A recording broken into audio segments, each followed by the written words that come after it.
السلام عليكم، ازيكم؟ عاملين ايه؟ يا رب تكونوا بخير. النهارده ان شاء الله هنعمل مع بعض وصفة حلوة جدا جدا. هنعمل مع بعض جاتوه، بس هنعمله بالبسكوت.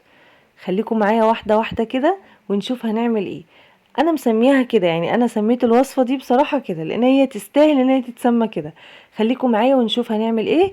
بصوا، اول حاجة خالص اي نوع بسكوت انت حباه، زي ما انا مستعمله اولكر، انت عايزه لوكس، اي حاجه اي حاجه يعني اللي انتوا حابينه. تمام كده. هنفضي كده علبه البسكوت بالشكل ده، ومعانا كوبايه الا ربع من الزبده، سمنه، اللي انتوا حابينه برضو. تمام. انا فضيت الكميه كلها بالشكل ده كده.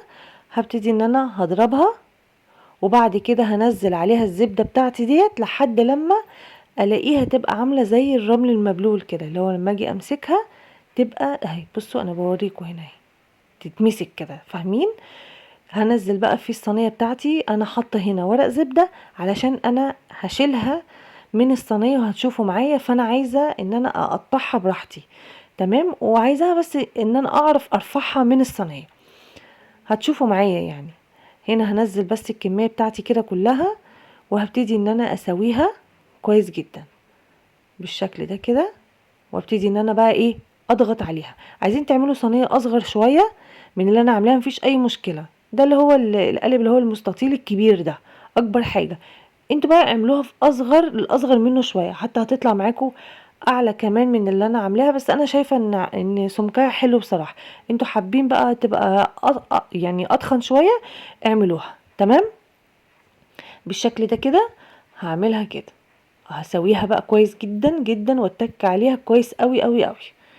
عايزه اقول لكم وصفه حلوه جدا، سهله جدا، تنفع تعمليها في اعياد ميلاد، تنفع تعمليها وانت رايحه لحد. انا بصراحه كنت رايحه عند ماما، فقلت اعمل معايا حاجه حلوه كده عشان كان اخواتي هناك، فقلت اعمل معايا كده ايه، حاجه اخدها معايا. هنا معايا هنا حليب او لبن زي ما بتقولوا. معايا 4 كوبايات بالشكل ده كده. هبتدي ان انا انزل عليها معايا فانيليا. تمام. كيس واحد، كيسين، زي ما انتوا حابين. معايا بقى ايه، كوباية الا ربع سميد. كوباية الا ربع سميد، ما تستغربوش، والله تحفة تحفة. ومش هحط حاجة يعني السميد. بصوا انا هنا بحط السكر بتاعي هو 8 معالق يعني. تمام. عشان برضو ايه تبقوا عارفين، 8 9 مش هتفرق، مش هتحسوا بحاجة يعني، حاجة مسكرة او حاجة تضايقكم يعني. بصوا السميد لما بيستوي على النار بيبقى عامل زي بيتقل، بيتقل الخليط بتاعي. هتشوفوا دلوقتي انا هطلع بقى بيه، بس مش هحط حاجة تاني، خلاص كده طلعت بيه على النار وبقى بالشكل ده معايا. تحفة جدا، عامل زي المهلبية، بيتقل لوحده من غير نشا، من غير اي حاجة خالص. وايدك بس شغالة فيه، يعني انتي بتحطيه على النار ايدك شغالة فيه، ما تسيبيهوش خالص. افضلي قلبي قلبي قلبي، هيبقى معاكي بالشكل اللي انتوا شايفينه ده. تيجي تتكي حتى عليه هتلاقي حباية السميد بتاعتك مستوية، مش حاجة مثلا تحت بقك كده تضايقك، سوري يعني في بقك تضايقك، لا، هتلاقيها مستوية كده وحلوة جدا. تمام. نزلت الكمية بتاعتي بالشكل ده كده. هبتدي ان انا افردها. على فكرة انا مسرعة الفيديو يعني برضو عشان ما تقولوش انا شغالة بسرعة، لا انا مسرعة الفيديو عشان ما اطولش عليكم وتزهقوا كده. تمام. هبتدي بقى افرد واساوي كده كله زي بعضه بالشكل ده كده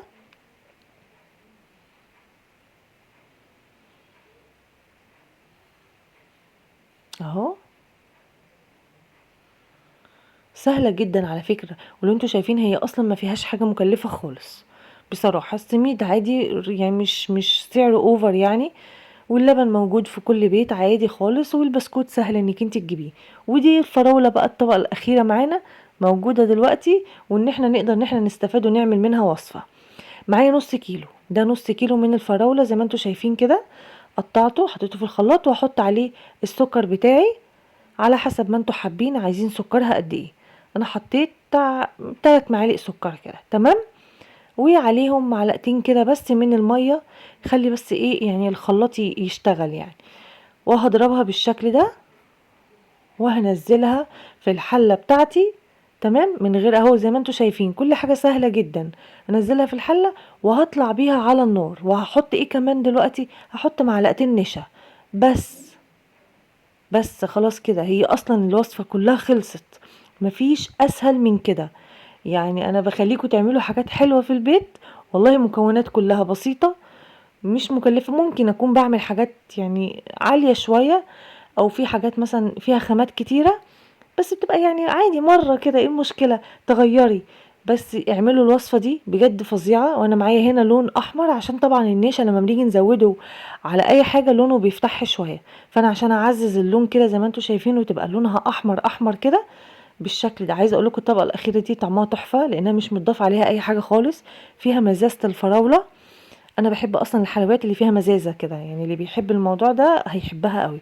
فيها مزازه كده مع السكر بتاع البسكوت، جميله جدا. بس اللي بيحب الحاجات التقيله، لان هي تقيله مش خفيفه، انا بقول لكم عشان البسكوت بيبقى تقيل في الاكل. هنزل بقى بالخليط كده بتاعي اللي انا عملته الجميل ده بالشكل ده، وهسويه اهو. سهله جدا، مفيش اي حاجه خالص.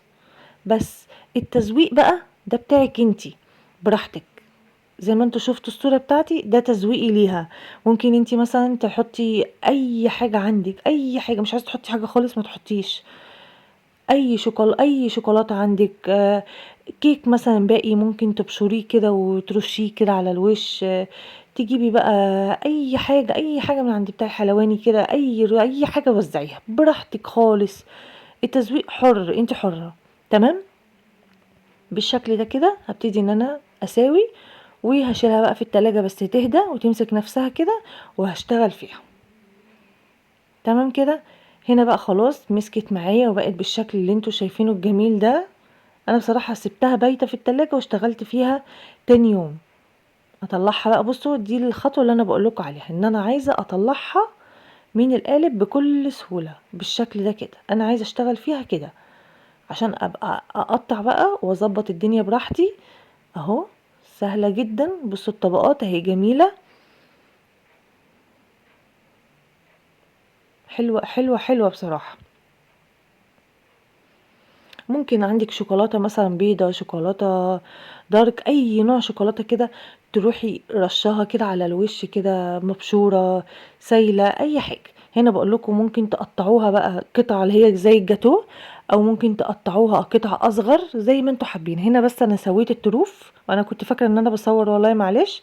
سويت الطروف وركنتها على جنب كده بالشكل ده، طبعا ما اترمتش يعني. هنا بقول لكم ممكن تقطعوها كده يعني قطع صغيرة كده، واللي على الطروف ده اتاكل. بس انا علشان ايه اساوي يعني واخلي الشكل بتاعي يبقى حلو.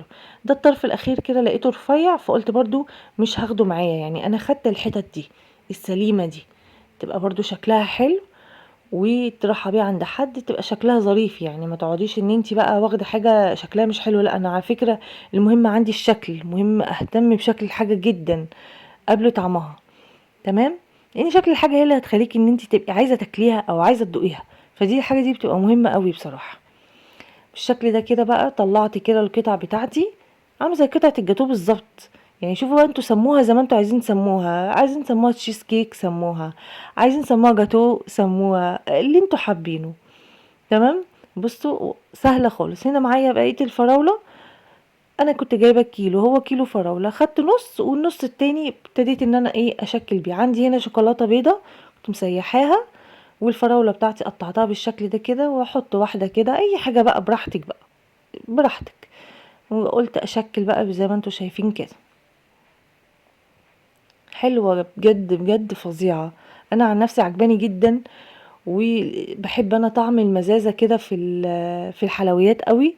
تبقى حاجه مسكره وفيها مزازه بتبقى طعمها حلو قوي. جربوها. مكوناتها سهله خالص، يعني مفيش حاجه، هو بسكوت، كوبايه الا ربع السميد، وطبعا السكر موجود عندنا كلنا، اللبن موجود عندنا كلنا، بس ايه تاني، فراولة موجودة بس خلاص، مفيش حاجة تاني اصلا، والنشا عادي موجود في اي بيت. بس سهلة خالص والله، بس هي عايزة تقفي تعمليها بس، مش عايزة اكتر من كده. جربيها تعجبك جدا. تمام. بس كده هشكل بقى زي ما انا حابة بقى، اللي انتوا حابينه اعملوه. عندك كريز حطي اي حاجة. عايزة تعمليها كده بس كلها بالشوكولاتة كده حطي، عايز تعملي نص ابيض ونص شوكولاتة تمام، عايز تشيلي الفراولة خالص وتعملي اي اللي انتوا حرين بقى، التشكيل ده بتاعكم انتوا. بس كده انا كده خلصت بقى كل الكمية بتاعتي بالشكل ده كده. حلوة. طبعا مش هي دي الكمية كلها اللي طلعت، انا قلت لكم ان انا شايلة على جنب اللي هو ايه حتت اللي هي الرفيعة اللي على الجنب كده يعني. تمام. انا خدت بس القطع السليمة كده معايا. بصوا جميلة جدا جدا جدا، شكلها بيتكلم عن نفسها بصراحة. جربوها بقى، وهستنى طبعا اللايك بتاعكم اللي الناس بتتفرج وما بتحطليش اللايك. واشوفكم على خير واقول لكم سلام عليكم.